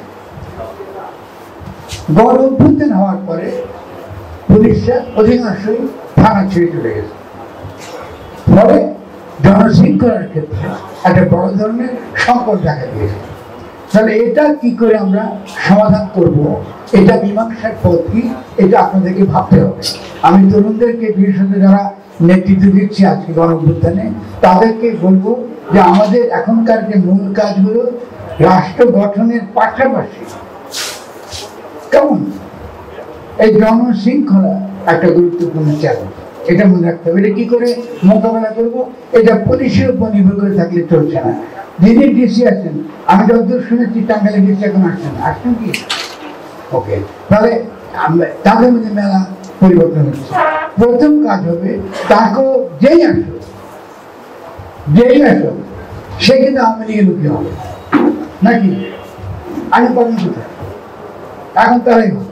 কিন্তু যেই আসো আমাদের প্রায়োরিটি হবে জনশৃঙ্খলা, লোকদের নিরাপত্তা হীনতা কেন না হবে, এটা এক নম্বর। এটা আমাদের কাছে অত্যন্ত গুরুত্বপূর্ণ, ঠিক আছে? 2 নম্বর সমস্যা, ওটা আরো কঠিন, সেটাকে হলো ফৌজদারি ব্যবস্থা। এখানে তো উকিল ভাইরা আছে, বিভিন্ন রকম মামলা হচ্ছে না? আতালি পাতালি আপনারা মামলা দিচ্ছেন, এটা ক্ষতিকর, এটা খুব ক্ষতি করবে। কারণ হলো সত্যিকার অর্থে যারা অপরাধী তারা কিন্তু এরকম মামলার ফলে ওরা কিন্তু আড়াল হয়ে যাবে। আর এই মামলাটা কিন্তু ইচ্ছা করে আওয়ামী লীগের সঙ্গে কোনো না কোনো স্বার্থের সঙ্গে জড়িত এরাই করতেছে। তাহলে যে মামলাগুলো এখানে অবশ্যই করা উচিত, জেনুইন যে মামলাগুলো এই অভ্যুত্থানের মধ্যে যেখানে গুলি হয়েছে, যেখানে শহীদ হয়েছে, পঙ্গু হয়েছে, এটা ডকুমেন্টেশনটা সাংঘাতিক গুরুত্বপূর্ণ। কারণ এই ডকুমেন্টেশনের উপরই আন্তর্জাতিক ক্ষেত্রে যখনই এদের বিচার হত্যা যাব তারা কিন্তু প্রমাণ চাইবে। এবং ভিডিওতেও যেসব ভিডিওগুলো এখন আপনারা দেখতেছেন, কদিন পরে দেখবেন টাকা দিয়ে একটা ভিডিও পাওয়া যাবে। ফলে যে যতটুকু পারেন যেসব ভিডিওগুলো পাচ্ছেন, প্রামাণ্য ভিডিও, এগুলো আপনারা নামিয়ে রাখবেন। এছাড়াও আপনাদের অঞ্চলে এই যে হিন্দুদের বাড়ি ঘর পোড়ানোর কথা হয়েছে না, প্রচার চলছে, ভারত ম্যাসিভ রেটে প্রচার করেছে। আপনি যদি স্টাডি করেন, ওই কাহিনীগুলো যদি যান, আপনি দেখবেন যে আসলে কিন্তু এই ঘটনাগুলো ঘটে নাই, অন্য ঘটনা আসে। কিন্তু এটা আপনারা কিন্তু কেউ ডকুমেন্ট করেন নাই। এখানে সাংবাদিক ভাইরা যদি কেউ থেকে থাকে, তারা আমার কথাটা দয়া করে শুনেন, দয়া করে সঠিক কি ঘটেছে এটা ডকুমেন্ট করেন। এগুলো কিন্তু আগামী দিনে বিরাট সমস্যা তৈরি করবে। তাদের প্রচারটাই প্রতিষ্ঠা পাবেন, আপনার প্রচার প্রতিষ্ঠা পাবেন। ফলে ফৌজদারি ব্যাপারে প্রমাণগুলো নিয়ে আসা, বিভিন্ন ক্ষেত্রে প্রমাণ সংগ্রহ করা, এটার জন্য আমি তরুণদের বলবো অবিলম্বে আপনাদের একদল তরুণ এক্সপার্ট বিশেষজ্ঞ তৈরি করেন, যাদের দরকার হলে আমরা ঢাকা থেকে যতটুকু পারি আপনাদেরকে সহায়তা করব বিভিন্ন মামলার ক্ষেত্রে, যেন মামলাগুলো সঠিকভাবে হয়। মামলা কেন, এর আগে মামলাতে প্রমাণগুলো কারা টানত? পুলিশ, ঠিক আছে না? পুলিশের মামলা। এখন তো পুলিশ সহযোগিতা করবে না আপনাকে, পুলিশ আপনার সহযোগিতা করবে না, কিন্তু আপনি তো মিথ্যা মামলা দেবেন। এই মিথ্যা মামলা যখন হাইকোর্টে গিয়ে যখন বাতিল হয়ে যাবে, আবার কিন্তু বীর ধরবে, আপনারা ফ্যাসিস্ট শেখ হাসিনা ডবল বাংলাদেশে পাবেন, এই টাঙ্গাইলে ফিরে আসবে। ফলে যে কাজগুলো গুরুত্বপূর্ণ সেই কাজের উপরে ফোকাস রাখেন। 3 নম্বর কাজ কি, এটা আপনাদের ব্যাপার না, যদিও এটা কিছুটা আমরা যারা কাজ করছি, আমাদের কাজ ইন্টারন্যাশনাল ক্যাম্পেইন, সেটা হচ্ছে আন্তর্জাতিক সম্পর্কগুলো রক্ষা করার ক্ষেত্রে আর অনেক বেশি বিচক্ষণ হবে। কেমন মার্কিন যুক্তরাষ্ট্রের ভূমিকা কি, আজকে দিল্লি কি চাইতেছে, তারা কেন শেখ হাসিনাকে বন্ধ করে রাখছে, আমরা কি শেখ হাসিনা ফেরত চাইবো নাকি চাইবো না, আমরা কি আইসিটিতে যাবো কি যাবো না, এগুলো যারা বিশেষজ্ঞ, সেই বিশেষজ্ঞরা এগুলো দেখবেন। সেই ক্ষেত্রে একটাই ভালো খবর হলো এই যে আজকে সারা পৃথিবীতে অত্যন্ত যারা দক্ষ, যারা আইনজীবী, বিভিন্ন ক্ষেত্রে যারা বাংলাদেশের গণঅভ্যুত্থানের প্রতি যারা সহমর্মী, তাদেরকে যারা সমর্থন করে, তারা আমাদেরকে সহায়তা করতেছে। সেখানে আমরা মোটামুটি খারাপ অবস্থা নেই, কিন্তু আমরা অত্যন্ত খারাপ অবস্থা আছি দুটো জায়গায়। একটা হচ্ছে যে ফৌজদারি এই বিভিন্ন রকম মামলা এবং তার যে প্রমাণাদি একদম নিখুঁতভাবে প্রমাণগুলা সংগ্রহে রাখা, এইটা একটা ট্রেনিংও লাগে, এর একটা প্রশিক্ষণও লাগে। আদালত কোনটা গ্রহণ করবে, আদালত কোনটা গ্রহণ করবে।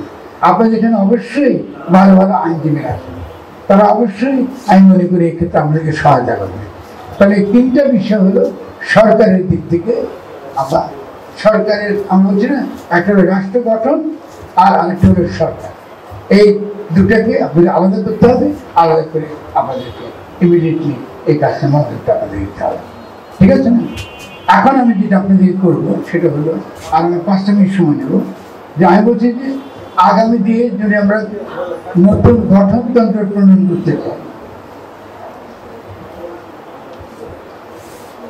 সেই গঠনতন্ত্রের আলোচনা আমাদেরকে অবিলম্বে করতে হবে। সেই গঠনতন্ত্রের আলোচনা অবিলম্বে শুরু করতে হবে। এই যে আজকে আমি আপনাদের সঙ্গে আলোচনা করছি, এটা কিন্তু গঠনতন্ত্রের আলোচনা। এই ধরনের আলোচনাগুলোকে যখন আমরা আরো বিধিবদ্ধভাবে করি, আরো পরিকল্পিতভাবে করি এবং রাষ্ট্র গঠনের উদ্দেশ্য নিয়ে করি, তখন এগুলোকে বলা হয় গঠনতান্ত্রিক কাউন্সিল, মানে গঠনতন্ত্র করবার পরামর্শ সভা। এই ধরনের পরামর্শ সভা আমাদেরকে প্রচুর করতে হবে। তাই আমরা বলছি জনগণের অভিপ্রায়। গঠনতন্ত্র কিন্তু ডক্টর কামাল হোসেন মুস্তাফিজুর করবে আর পাশ করে দেবে, এটাকে উনি গঠনতন্ত্র বলে 72 যাবে। গঠনতন্ত্রের প্রণয়ন মানে জনগণ তর্ক বিতর্ক করবে, আলাপ আলোচনা করবে, চিন্তা ভাবনা করে তারা পরামর্শ করবে আমরা এরকম একটা বাংলাদেশ চাই। তার উদ্দেশ্যটা কি? উদ্দেশ্য হচ্ছে জনগণের অভিপ্রায়, এটা আলোচনা করা। আমি কদিন আগে একটা স্কুলে গিয়েছিলাম, বাচ্চা সব মেয়েরা ছেলেমেয়েরা বসে আছে। তো ওরা কি জনগণের অভিপ্রায়ের গঠনতন্ত্র বোঝে না? খুব ভালো যদি ওকে ঠিক প্রশ্ন করে। তো ওদেরকে আমি বললাম, তোমরা কি বড়ই আচার খাইতে চাও? বড়ই আচার, এখানে তো ছোট ছোট মেয়েরা দেখতেছি, বড়ই আচার খেতে ভালো লাগে না? জলপাই আচার খেতে ভালো লাগে না? এই এলাকাতে কয়টা জলপাই গাছ আছে, কটে পড়ে গেছে, তাহলে হলো না। তাহলে এই যে জানি না, এটাও কিন্তু বুঝা গেল যে আমার আগামী যে রাষ্ট্র গঠন করবো তার সীমাবদ্ধতা। কারণ রাষ্ট্রের কাজ কি, বড় একটা কাজ কি, প্রাণ এবং প্রকৃতি সুরক্ষা করা। যদি সে প্রাণ এবং প্রকৃতি সুরক্ষা করতো তাহলে কি হতো? তাহলে এই বড় গাছের আচারও খাওয়া যেত, বড়ও খাওয়া যেত, এবং তার সঙ্গে সঙ্গে মাছ পাইতেন। এখন তো ইলিশ মাছ পাইতেছে একটু কম দাম। আমাদের নদ নদীগুলো যদি বিষ মুক্ত হতো তাহলে গরিব মানুষগুলো ধরে খেতে পারত, প্রোটিনের সমস্যার সমাধান হতো না? আমরা যদি এই যে আমরা কি বলছি 15,000 জাতের ধান হারিয়ে ফেলছি, এই ধানগুলো কোথায়? এখন এই ধানগুলো বিদেশিদের কাছে। এখন বিদেশিরা ওই ধান থেকে নতুন ধান বানায় আপনার কাছে বেচে, ধানটা কিন্তু আপনার, তাহলে আপনি হারাই ফেলছেন। আপনার কাছে রামটা দিয়া সে সোনাটা নিয়ে গেছে, তো বুকা তো আপনি, তাহলে ফেলে জানতে হবে, এই এলাকাতে চালু করতে হবে না। কারণ আমাদের এখানে যে ধরনের প্রকৃতি, আমাদের যে মাটি, আমাদের মাটির যে উর্বরতা, তার যে টেকনোলজি, তার যে লোকায়ত জ্ঞান, তার ভিত্তিতে আমরা একটা শক্তিশালী অর্থনীতি গড়তে চাই, ঠিক নাকি? যাতে আমি একটা কথা বলে অনেকে আমার বলে কেমনি করবেন, আমি মনে করি বাংলাদেশকে ইউরোপের মধ্যে করতে 5 বছর লাগে। এত সম্পদ, এত সম্পদ। কিছুদিন আগে আমি আমার খুব ঘনিষ্ঠ একজন ইউরোপিয়ান বন্ধুর সঙ্গে কথা বলেছি, তিনি ইউরোপিয়ান 2-3টা সরকারের পরামর্শ দেন। তো তাকে আমি বললাম, আমরা যদি বাংলাদেশ থেকে কয়েক লক্ষ তরুণকে পাঠাই তোমাদের দেশে, তোমরা তো এখন কালো চামড়া চাও না, তোমরা ইমিগ্রেশন চাও না, তারা ইচ্ছে সকলকে। তো ঠিক আছে, আমরা 5 বছরের জন্য পাঠাবো, আবার 5 বছর পরে ফেরত নিয়ে আসবো। আমাদের ছেলেমেয়ে ট্রেনিং দিয়ে আসবে, আমার টেকনোলজি লাগবে, আমার পড়াশোনা লাগবে, আমার উচ্চশিক্ষা লাগবে। তোমরা কি করবা? তাহলে হ্যাঁ, নিশ্চয় করবো। কেন তারা? কারণ তাদের ইকোনমি মাইগ্রেন্ট ছাড়া চলবে না। বিদেশি থেকে লোক না নিলে ওদের চলবে না। কিন্তু ওদের দেশে আবার তারা চায় না আমরা ওদের দেশে থাকি। আমরা ওদের থাকবো তো দেখি, আমাদের দেশ আছে না। আমরা দেশটাকে ঠিক করতে পারি না বলেই আমরা দেশ থেকে চলে গেছি। দেশ যখন ঠিক করবো তখন তো আমাদের আরো লোক লাগবে, আরো ছেলে মেয়ে লাগবে, আরো বড় বড় সায়েন্টিস্ট লাগবে। এবং আমাদের ছেলে মেয়েদের যাদের বয়স এখন 20 থেকে 21, তারা 26 বছর হওয়ার আগেই একটা বড় বড় বিজ্ঞানী হয়ে, বড় বড় তারা বিভিন্ন ক্ষেত্রে তারা জ্ঞানী হয়ে তারা দেশ শিখবে। এটাকে আমরা চাই না। তাহলে আমরা যে গঠনতন্ত্র বানাবো সেই গঠনতন্ত্রের মধ্যে এগুলো থাকবে নাকি? থাকবে কিনা? আর তাহলে যদি থাকা উচিত যদি হয়, তাহলে সেই গঠনতন্ত্র কি করে বানাবো তার আলোচনা আমাদের আজকে থেকেই শুরু করতে হবে। কালকে করলে হবে না, আজকে থেকে শুরু করতে হবে। কেমন? আচ্ছা, আজকে থেকে শুরু করলে এবার একটু 5 মিনিট সময় করে আমি ছেড়ে দিয়ে প্রশ্ন করবো। আপনার যে করে প্রশ্ন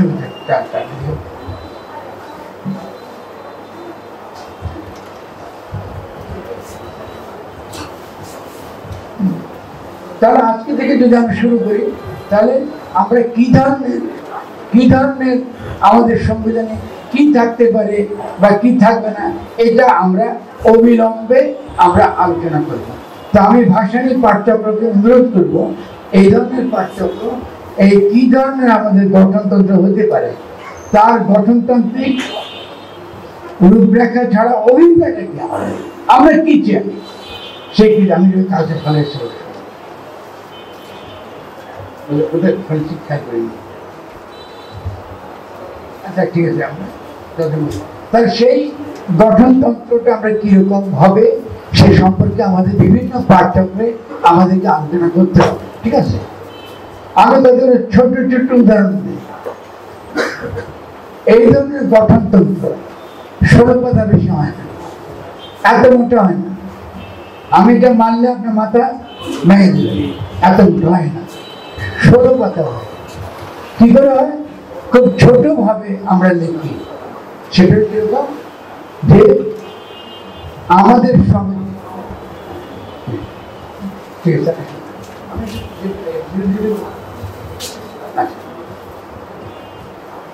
এরকম থাকবে, আমাদের সংবিধান এমন হবে জনগণের স্বাধীনতা, জনগণের মর্যাদা কেউ ক্ষুণ্ণ করতে পারবে। সিম্পল কথা বলবো, আমাদের সংবিধানটা এরকম হবে যেখানে প্রাণ, প্রকৃতি, প্রাণের বৈচিত্র্য ধ্বংস করার কোনো অধিকার রাষ্ট্রকে দেওয়া হবে না। আমাদের এমন একটা সংবিধান থাকতে হবে যে সংবিধান আমাদের জীবন এবং জীবিকা নিশ্চয়তা করে। দেখেন, 3 কথা কিন্তু মেলা কথা বলি, আরো সংখ্যা ভেবে বুঝতে পারে। আমাদের সংবিধানে এমন কিছু থাকবে না যা আন্তর্জাতিক যে সকল মানবাধিকার আছে সেই সকল মানবাধিকার লঙ্ঘন করে। তবে সংবিধান তো 16 বছরের সহজতা, সংক্ষিপ্ত, ছোট। তো আমি আশা করব যখন আমাদের এই ভাষানিক পাঠচক্র কি ধরনের সংবিধান হতে পারে এরকম আরেকটা আলোচনা সভা করবেন, তখন আমরা বসে টাঙ্গাইল থেকে যারা চিন্তা করে তরুণরা বা আমাদের প্রাজ্ঞ যারা আছেন, যারা আমাদের মুরব্বীরা আছেন, তারা কিরকম সংবিধান মানুষের হতে পারে এরকম আমরা আলোচনা করব। তাহলে খেয়াল করেন, আমাদের কাজ কিন্তু 2টো লেভেলে, একটা হচ্ছে রাষ্ট্র গঠনের, আর একটা হচ্ছে এই সময় সরকারের কি করবে, সরকার কি প্রধান কি কাজগুলো করবে, সেই প্রধান কাজগুলোর প্রতি আমরা ফোকাস রাখাটা আমাদের প্রধান কাজ। তো আমি আপনাদের উপরে একটু থামছি এবং আপনারা প্রশ্ন দেবেন, সেই প্রশ্ন আলোকে আমরা আরো আলোচনা করব। ধন্যবাদ। আমাদের মাঝে অনেকগুলো প্রশ্ন এসেছে, যেগুলোর অনেকগুলোর উত্তর বোধ করি আমাদের একক আলোচক, একক বক্তা ফরহাদ ভাইয়ের কথায় উঠে এসেছে। তারপরেও যারা প্রশ্ন লিখেছেন, আপনাদের সম্মানার্থে আমরা সবগুলো প্রশ্ন পড়ব এবং ফরহাদ ভাইকে উত্তর দানের জন্য অনুরোধ করব। করবো? নিশ্চয় ভাই।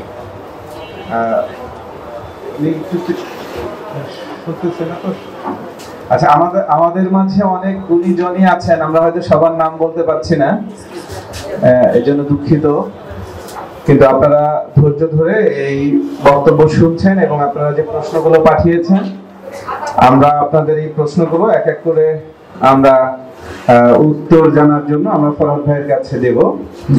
এক নাম্বারটা বলবো ফরহাদ ভাই? আচ্ছা, আমি পরে দেবো না আপনাকে?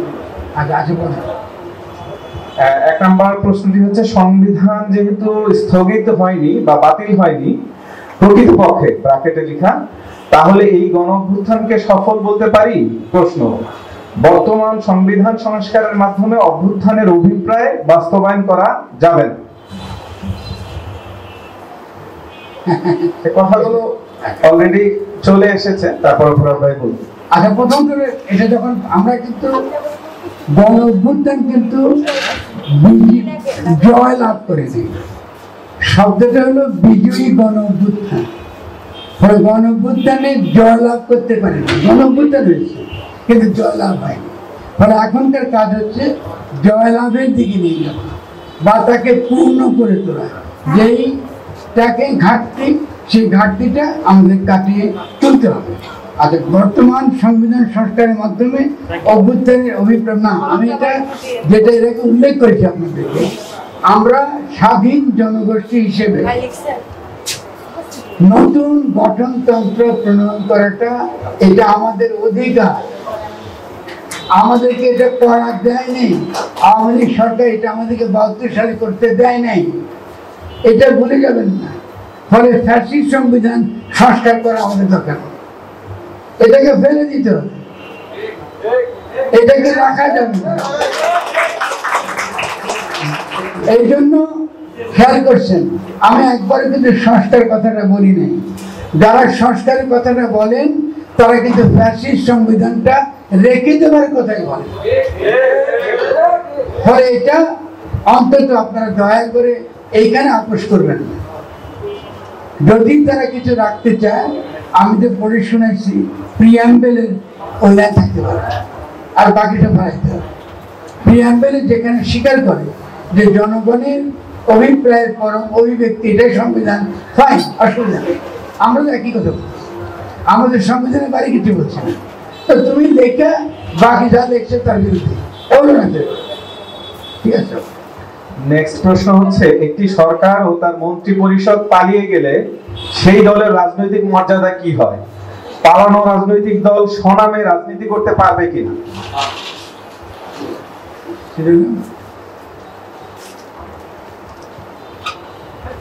আচ্ছা, এটা এখন তর্ক চলছে।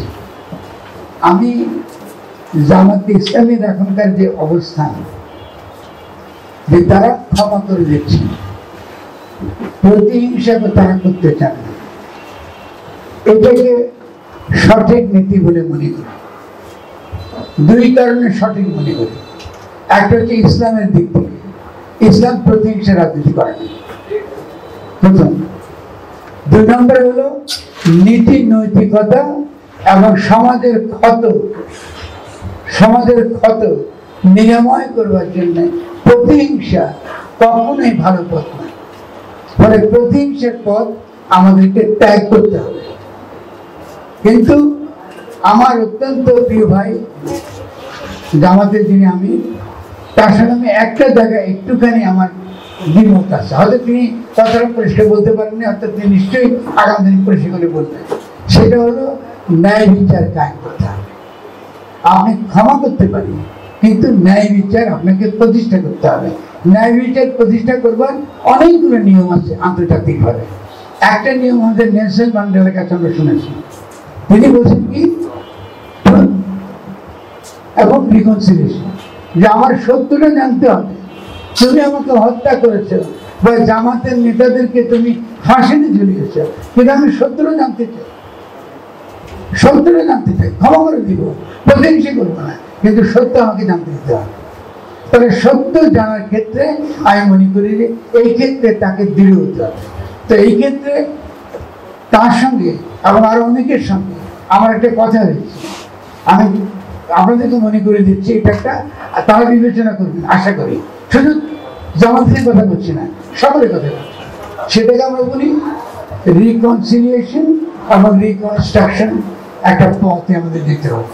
আমরা রিকনসিলিয়েশন মানে পরস্পরের সঙ্গে প্রতিহিংসার পথ পরিত্যাগ করা, কিন্তু সমাজের ক্ষত নিরাময় করে আমরা আবার কি করে একটা নিজেরা একটা শক্তিশালী রাষ্ট্র হিসেবে নিজেদেরকে গঠন করতে পারি, সেদিকে মনে হয়।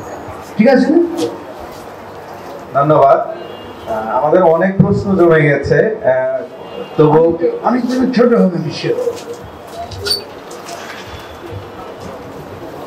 ঠিক আছে, আচ্ছা, আমরা নানা কিছু সংস্কার চাইছি, কিন্তু নিজ থেকে নিজের সংস্কার হওয়ার কথা বলছি না, আমি তো বলছি। খুব ভালো প্রশ্ন। নিজ থেকে নিজের সংস্কার হওয়ার প্রথম কাজ হচ্ছে চিন্তা করতে শেখা। চিন্তা করতে শেখা। আমাদের মনের মধ্যে অনেক ভুল চিন্তা আছে। রাষ্ট্র আমাদের চিন্তারই প্রতিফলন। যেমন রাজা তেমনি প্রজা, আমরা যেমন তেমনি আমাদের রাষ্ট্র।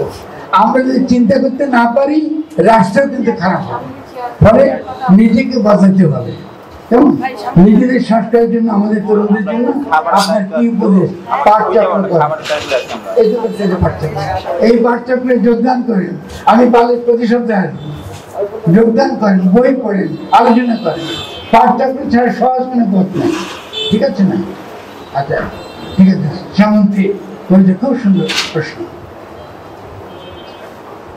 কোন প্রসেসিং ছাড়া যদি সংবিধান বাতিল করি, তাহলে তো আমরা পূর্বের নাই। প্রশ্নটা কি প্রসেসিং করবো? কি প্রসেসিং করবো? মঞ্জুর আছেন না? মঞ্জুর, আমি প্রশ্ন বলি কি প্রসেসিং করতে হবে?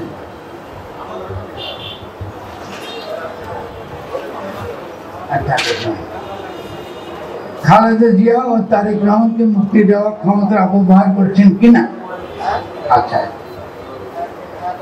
যেমন শেখ হাসিনা ক্ষমতার ব্যবহার করছে। নো, প্রথম হচ্ছে যে আপনাকে যেটা বিচার করতে হবে যে তাদের বিরুদ্ধে যে মামলাগুলো যেটা আসলে টেকে না, যে মামলাগুলো টেকে না, খালেদা জিয়ার বিরুদ্ধে যে মামলাটা, এটা একান্তই রাজনৈতিক মামলা ছিল। এটা দীর্ঘকাল ধরে এটা সকলের কাছে স্বীকৃত ছিল।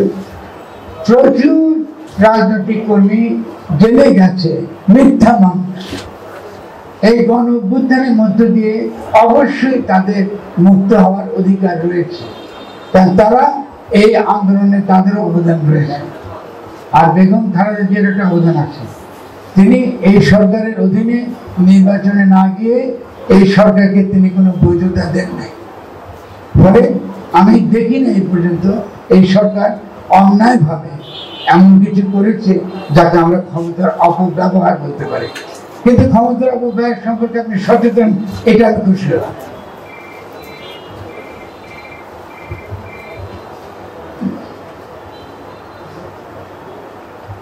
বাংলাদেশের জাতীয় সঙ্গীত পরিবর্তন করতে হবে। আচ্ছা, প্রথমত ৭১ সালে আমরা কি জন্য লড়াই করেছিলাম? বাংলাদেশ স্বাধীন করার জন্য। ৭১ সালে লড়াই ছিল বাংলাদেশ স্বাধীন করার জন্য। আর এখন কি জন্য লড়াই করছি? ফাঁসিবাদ থেকে মুক্ত হয়ে নতুন গঠনতন্ত্র প্রণয়নের জন্য, মানে রাষ্ট্র গঠনের জন্য। তখন দেশ স্বাধীন করা, আর এখনকার লড়াই রাষ্ট্র গঠন করা। তো রাষ্ট্র গঠন যখন করতে বসবো, তখন আমরা বিচার করব যে রবীন্দ্রনাথের গান আদৌ আমরা জাতীয় সঙ্গীত আকারে রাখবো কিনা। আগে আমরা রাষ্ট্র গঠনের কাজে ঢুকি, তারপরে তর্কটা করি।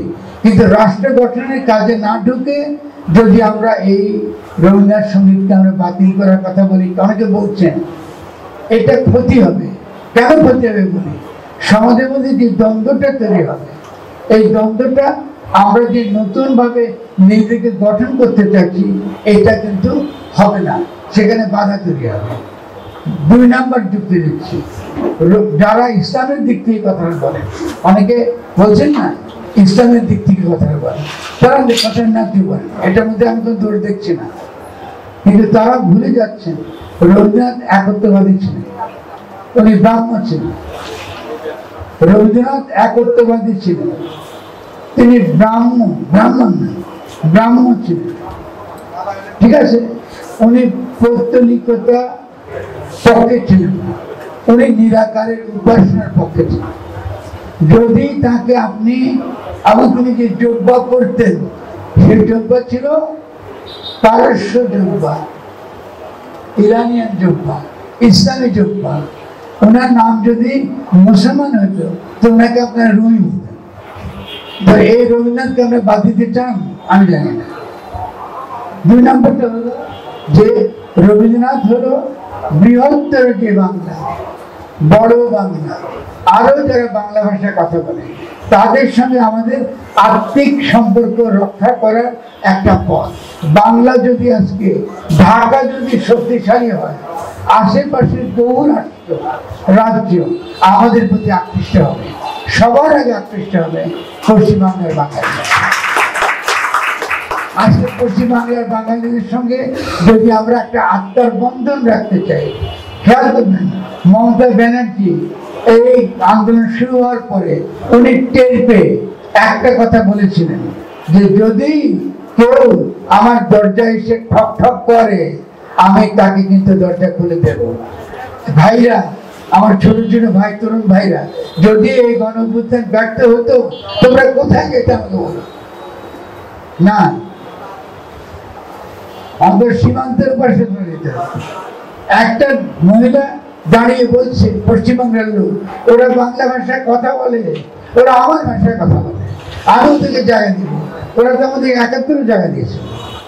তো তাদের সঙ্গে আমাদের ভাষা এবং সংস্কৃতির যে বন্ধন, এই বন্ধনকে যারা ছিন্ন করবার কথা বলে তারা কিন্তু আমাদের স্বার্থের পক্ষে না, কিন্তু দরকার না আমাদের। আমরা বলতে পারি নজরুলের গান দরকার আমাদের আরো বেশি, আমরা বলতে পারি আরো সাংস্কৃতিক ভাবে আরো বৃহত্তর যাদেরকে বাদ পড়ে গেছে তারা আমাদের সংস্কৃতির অন্তর্গত হোক।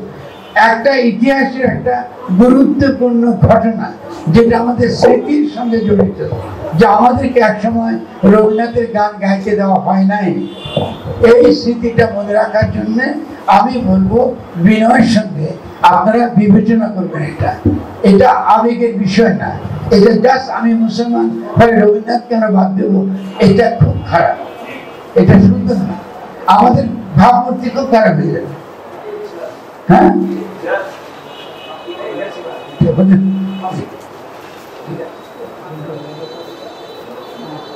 স্বাধীন থেকে নতুন শিক্ষা ব্যবস্থা কেমন হবে? প্রথমে শিক্ষা বলতে আমরা কি বুঝি এটা আলোচনা করতে হবে। এটা তো অনেক বিশাল আলোচনা, আমরা ছোট করে পারবো না। আচ্ছা না, আমি একটা ছোট আলোচনা করি। 2 ভাবে শিক্ষা আছে। আমরা মোটা দাগে একেবারে লিবারেল, পাশ্চাত্য বলে লিবারেল শিক্ষা, মানে মনের যে শিক্ষা মনকে উন্নত করে, লিবারেল এডুকেশন। আর আরেকটা শিক্ষা স্কিল, টেকনোলজি আয়ত্ত করতে সহায়তা করে।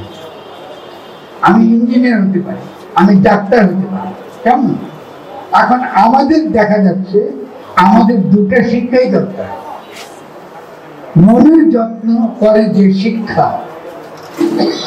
এই শিক্ষা আমরা পিছিয়ে আছি, এবং যে সকল জ্ঞানগত দর্শনগত শিক্ষা সেগুলো আমরা পিছিয়ে আছি। সেজন্য আমি বলবো যে আমাদের নতুন শিক্ষা ব্যবস্থা কেমন হবে এটা আপনারা ধরে রাখেন। এটা অনেক দীর্ঘ আলোচনা দরকার, পাঠটা আপনি আলোচনা করবেন, ইনশাআল্লাহ আমি একদিন এসে আরো দীর্ঘ আলোচনা করবো।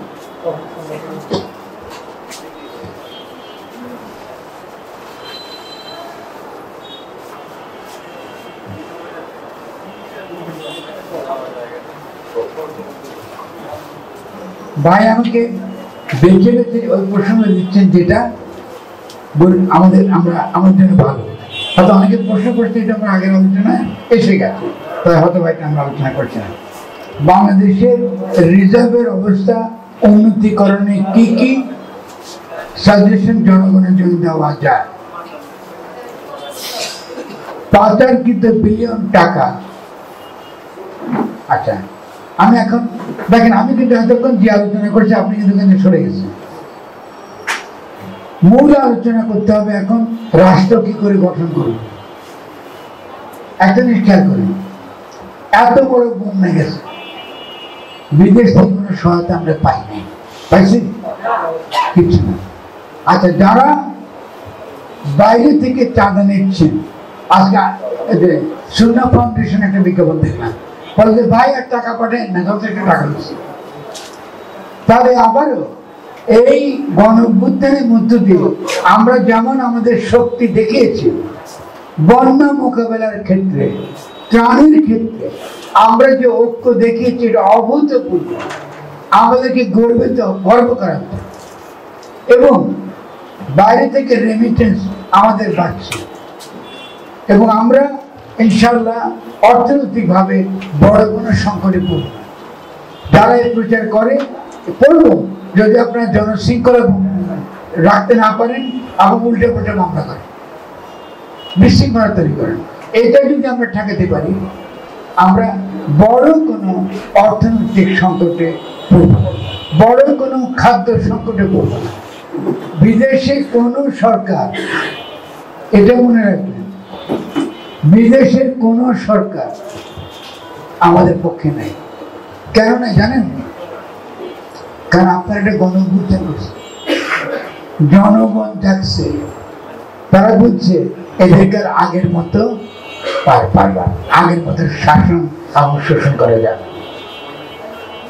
ডক্টর ইউনূসকে পেয়েছেন, আপনার ভাবছেন মার্কিন যুক্তরাষ্ট্রে বোধহয় তার পেছনে থাকবে। ডক্টর ইউনূসকে কোন অভিনন্দন জানাচ্ছিল কেউ? দেখছেন কেউ? দেখেন। ফলে আপনারা এই পৃথিবীতে এখন এই বিশ্ব ব্যবস্থার মধ্যে একা, আমি এটা ভালো, আপনি নিজের শক্তিতে দাঁড়াচ্ছেন, কারো দ্বারা আপনি দাঁড়াচ্ছেন, এটা আমি অত্যন্ত খুশি দাঁড়াতে পারছি। এবং তরুণরা আমার সঙ্গে একমত। আমি যে তরুণদের চেহারা দেখছি, তাদের যে সংকল্প দেখছি, ওদেরকে ঠেকাতে পারবে পৃথিবীতে কোনো শক্তি নেই।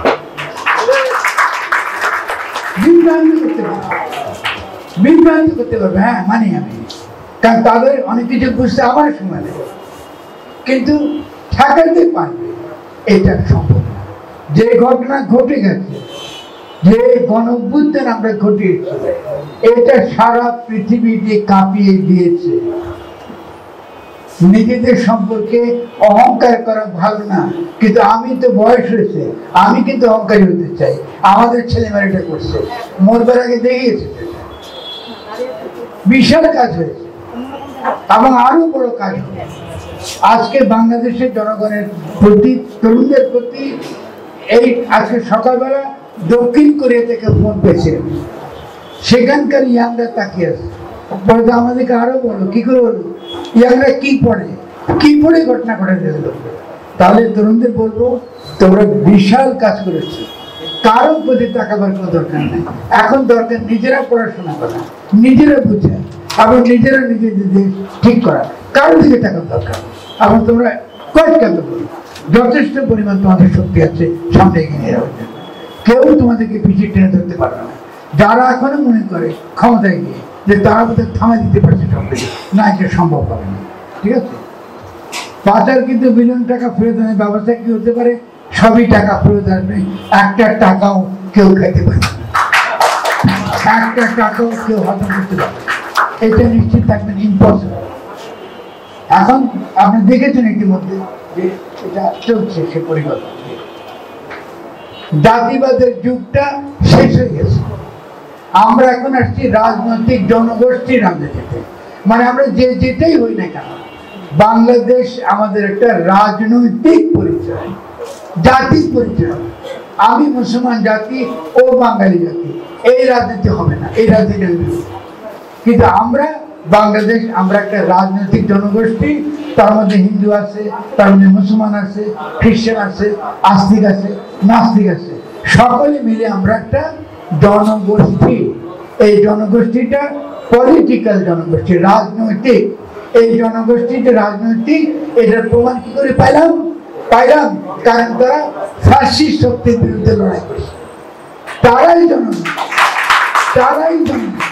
যারা ফ্যাসিস্ট শক্তির বিরুদ্ধে লড়াই করবে। জামাত বলি কি, বিএনপি বলি কি, বামপন্থী বলি, যেই বলি না কেন, যদি তারা ফ্যাসিস্ট শক্তির দোষণ হয়, আমরা তাদের বিরুদ্ধে আবার দাঁড়াবো। খুব পরিষ্কার।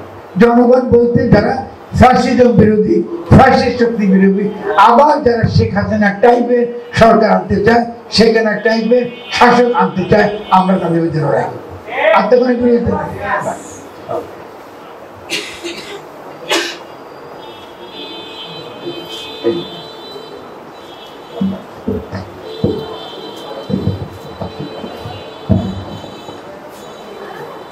মোহাম্মদ রাসেল রানা, সাবেক শিক্ষার্থী, শাহজালাল বিজ্ঞান ও প্রযুক্তি বিশ্ববিদ্যালয়, প্রশ্ন রেখেছেন, বাংলা যদি ফ্যাসিস্ট হয় আপনার ভাষায়, তাহলে বাংলাদেশের 70টি ইসলামী দলের মধ্যে 68টি দল ক্ষমতাসীনদের সঙ্গে, যা প্রায় 90%। তাহলে ক্ষমতাসীনদের দোসর হিসাবে ইসলামিস্টরা কি ফ্যাসিস্ট শক্তির সহদল না? ইসলামিস্টরা কেন ফ্যাসিস্ট না? এই প্রশ্ন করেছেন।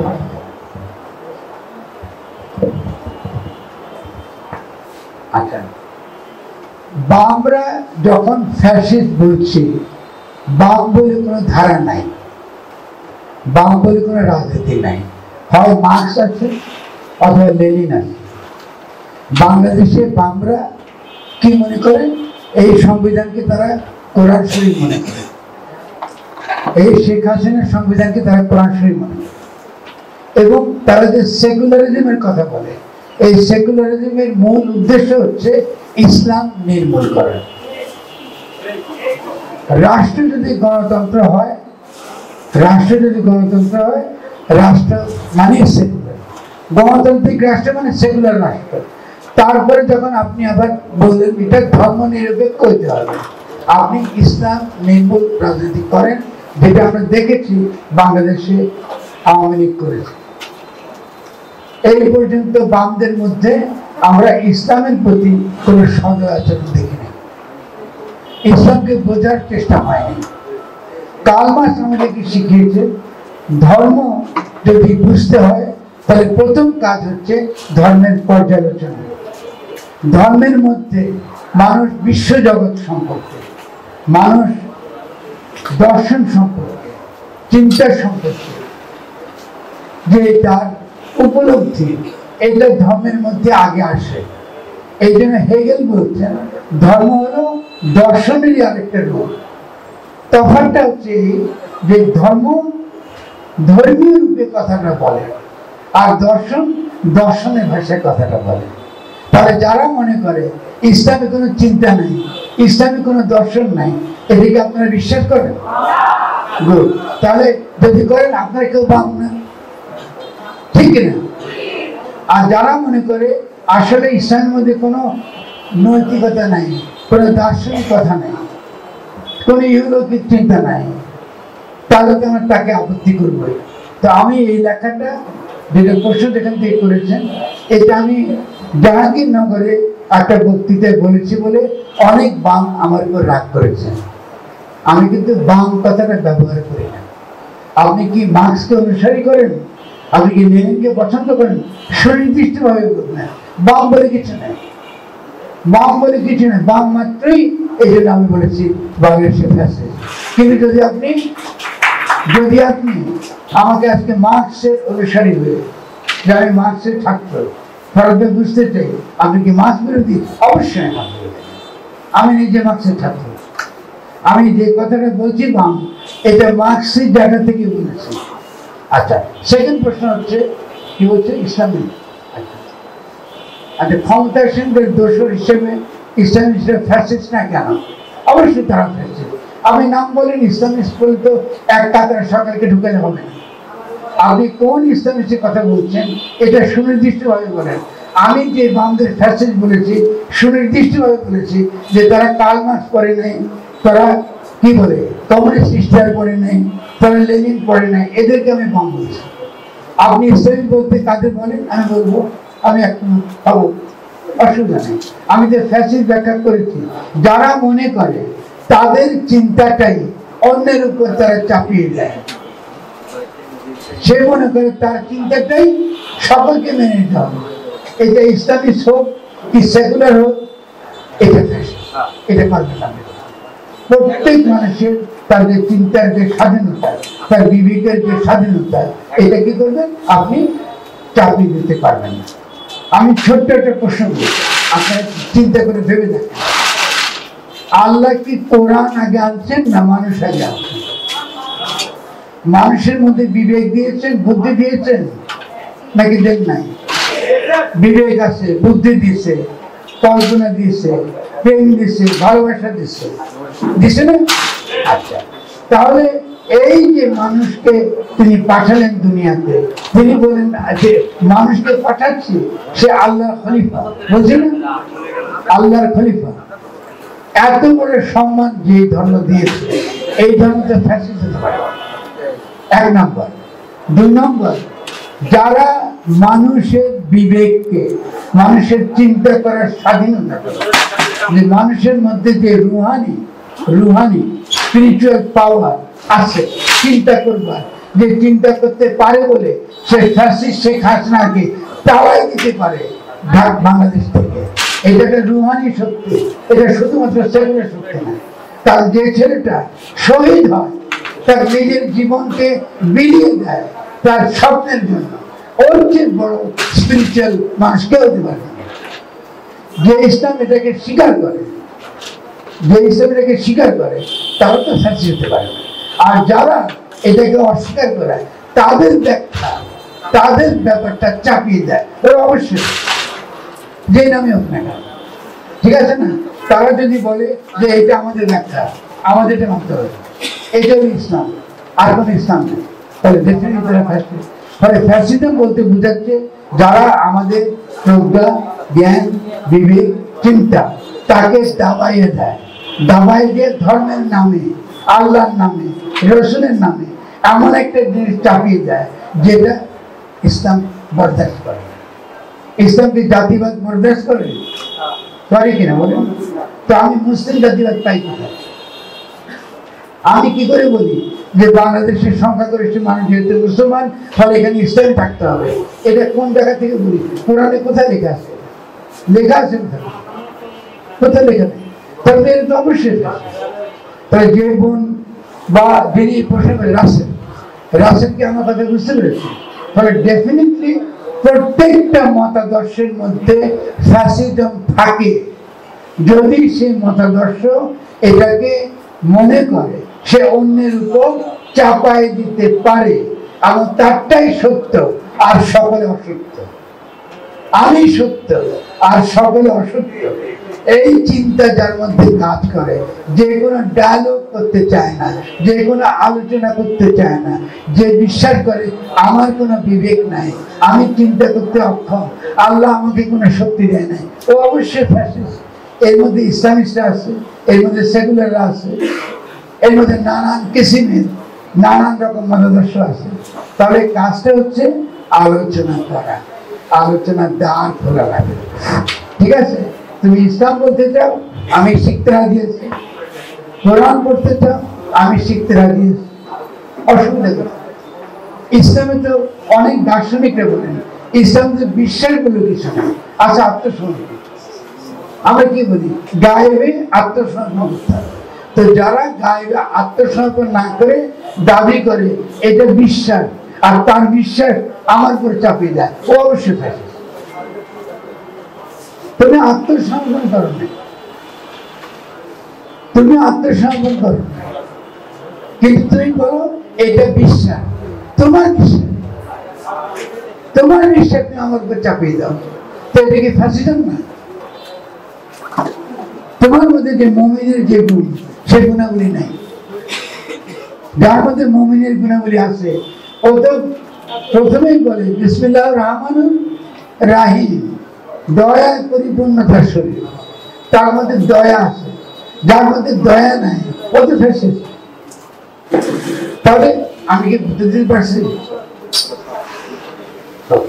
আমি খালি বিনয়ের সঙ্গে বললাম ইসলাম আমাদের ধর্ম,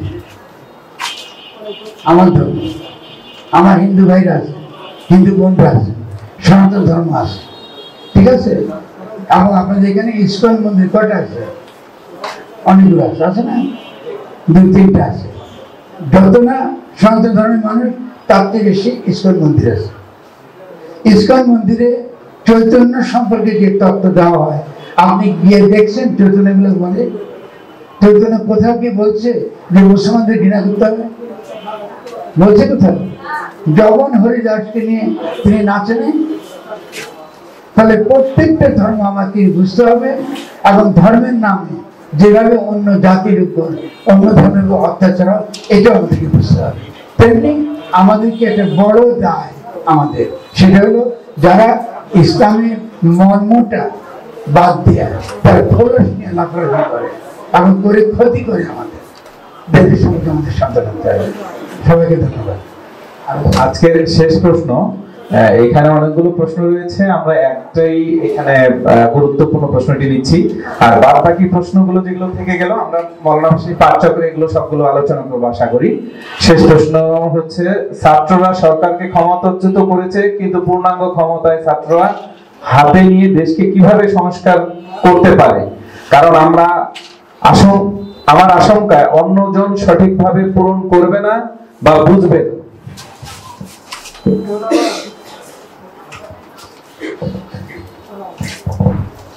আচ্ছা, প্রথমত হলো যে যিনি প্রশ্ন করেছেন কেমন,